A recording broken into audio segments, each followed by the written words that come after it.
पंजाब के परिवहन मंत्री लालजीत सिंह भुल्लर ने राज्य के टैक्स डिफॉल्टर बस ऑपरेटरों को जल्द से जल्द टैक्स जमा करवाने की हिदायत दी।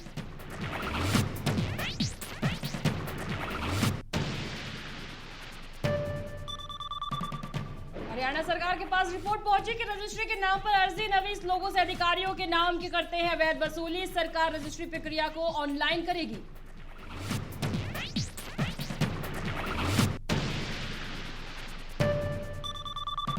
केंद्र ने राज्य से खुद बिजली संकट से उबरने के लिए काम करने के लिए कहा। बिजली की बढ़ती मांग और कोयला संकट के बीच राज्य सरकार जरिए केंद्र से अतिरिक्त कोयला आवंटन करने की मांग की गई।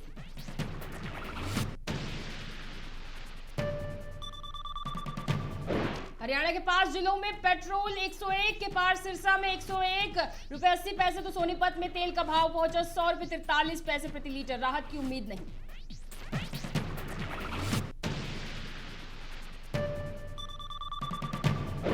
पंजाब में कांग्रेस अध्यक्ष पद के लिए जोड़तोड़ हो गया है शुरू। सिद्धू पंजाब के कांग्रेस अध्यक्ष पद को लेकर लगा रहे हैं जुगल शक्ति प्रदर्शन का लिया सहारा।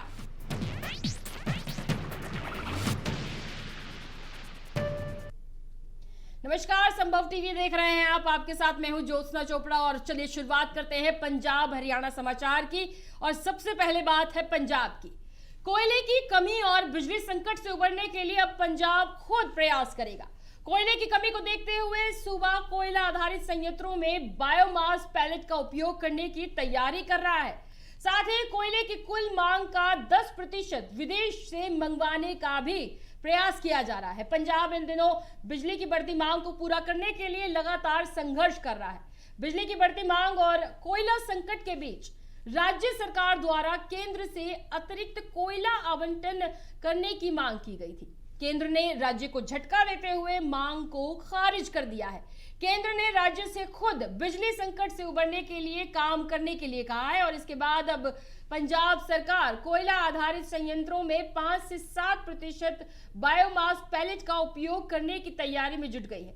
इसके साथ ही देश के अन्य सभी राज्यों की तरह कैप्टिव कोयला खदान को चालू करने की भी सरकार की ओर से तैयारी की जा रही है। पीसीएल के प्रयासों से पचवाड़ा में राज्य की कैप्टिव कोयला खदान जून में चालू कर दी गई है। तो कोयला संयंत्र लगाए जाएंगे और सरकार की तरफ से यही जुगत लगाई जा रही है कि आखिरकार जब केंद्र की तरफ से इन तमाम चीजों को मना कर दिया गया है तो अब क्या कुछ किया जाएगा पंजाब सरकार की तरफ से। पंजाब में बिजली की मांग लगातार बढ़ रही है और जिस तरह से गर्मी बढ़ रही है इसकी वजह से अब बिजली का दबाव भी लगातार बढ़ेगा। बिजली की लगातार मांग भी बढ़ती हुई नजर आ रही है और इसी को लेकर अब कोयला संयंत्रों को और बायोमास संयंत्र लगाने की बात कही जा रही है और इसी से उबरने के लिए संघर्ष कर रहा है पंजाब अब। और पंजाब की तरफ से केंद्र के सामने भी मांग रखी गई थी लेकिन इस मांग को खारिज कर दिया गया है। आपको बता दें कि पीसीएल के प्रयासों से पचवाड़ा में कैप्टिव कोयला खदान जून से चालू करने की बात कही जा रही है और इसी के बाद तमाम चीजें साफ हो जाएंगी कि आखिरकार पंजाब में बिजली उत्पादन को लेकर के किस तरह से कार्य किया जाएगा। वहीं तहसीलों में भ्रष्टाचार रोकने के लिए हरियाणा सरकार अर्जी नवीसों यानी डॉक्यूमेंट राइटर्स को रजिस्ट्री प्रक्रिया से बाहर करने वाली है और इसकी तैयारी जारी है। रजिस्ट्री प्रक्रिया को और पारदर्शी और आसान बनाने के लिए राजस्व विभाग अपनी वेबसाइट अपडेट कर रहा है।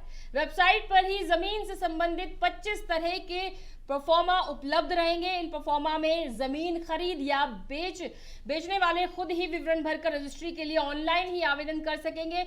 इस समय हरियाणा की तहसीलों में मैनुअल तरीके से रजिस्ट्री होती है।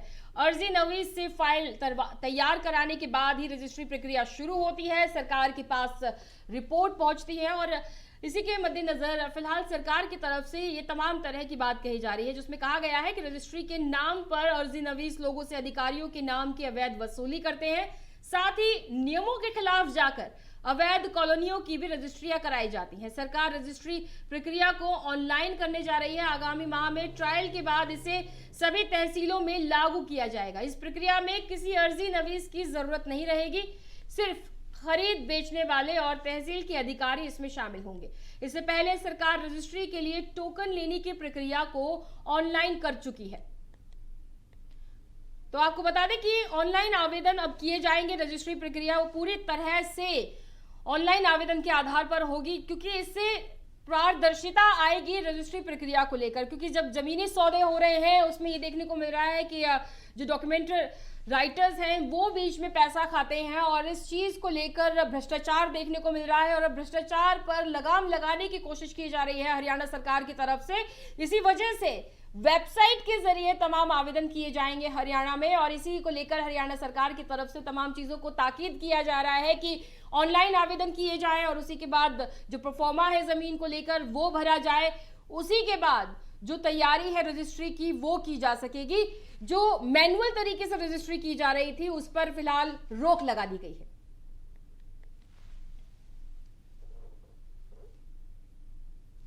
और अब बात पेट्रोल डीजल की कर लेते हैं। पेट्रोल डीजल के दामों में हर रोज हो रही बढ़ोतरी के बाद मंगलवार को हरियाणा के सभी जिलों में पेट्रोल 100 के पार हो गया है। आज भी पेट्रोल का रेट 80 पैसे बढ़ा है। दिल्ली से सटे सोनीपत में पेट्रोल जहां 100 रुपए 43 पैसे प्रति लीटर हो गया, वहीं प्रदेश के आखिरी कोने पर पंजाब राजस्थान की बॉर्डर से लगते सिरसा में पेट्रोल सबसे महंगा 101 रुपए 80 पैसे लीटर हो गया है। बंगाल विधानसभा चुनाव के बाद और 5 महीने पहले भी तेल के दाम में इसी प्रकार की तेजी रही है। प्रदेश के 5 जिलों में भिवानी, फतेहाबाद, कैथल, पंचकुला, सिरसा में पेट्रोल 101 की दहलीज लांघने को तैयार है। एक दिन पहले तक प्रदेश के 23 में से 10 जिलों में ही पेट्रोल 100 के पार पहुंच गया था, लेकिन मंगलवार को पूरे प्रदेश में ही पेट्रोल ने शतक लगा लिया और इससे पहले अक्टूबर 2021 में हरियाणा में पेट्रोल 100 के पार गया था। हालांकि सिरसा के डबवाली में करीब 9 महीने पहले ही पेट्रोल का भाव शतक लगा चुका है। तो पेट्रोल डीजल के दाम लगातार बढ़ रहे हैं। हरियाणा में भी इसकी वजह से लोगों को बेहद परेशानी का सामना करना पड़ रहा है। आपको बता दें कि 101 की दहलीज पार कर चुका है। सिरसा में भी पेट्रोल के दाम प्रति लीटर की अगर बात करें और वहीं 100 रुपए 43 पैसे सोनीपत में भी इस तरह के दाम देखने को मिल रहे हैं पेट्रोल के। तो डीजल के दामों में भी बढ़ोतरी हो रही है, पेट्रोल के दामों में भी बढ़ोतरी हो रही है और लगातार ये कुछ ही दिन हुए हैं चुनाव को बीते हुए और उसके बाद तमाम राज्यों में पेट्रोल और डीजल की वजह से महंगाई में आग लगी हुई है। लोगों को लगातार परेशानी झेलनी पड़ रही है क्योंकि सभी लोगों के पास इतनी ज्यादा कीमत चुका पाने की स्थिति नहीं है। तो सिरसा में भी पेट्रोल की कीमत बढ़ी है और इसी के चलते लगातार देखने को मिल रहा है कि जो तमाम और चीजें हैं उनके दाम भी बढ़ गए हैं क्योंकि पेट्रोल और डीजल के दाम बढ़े हैं।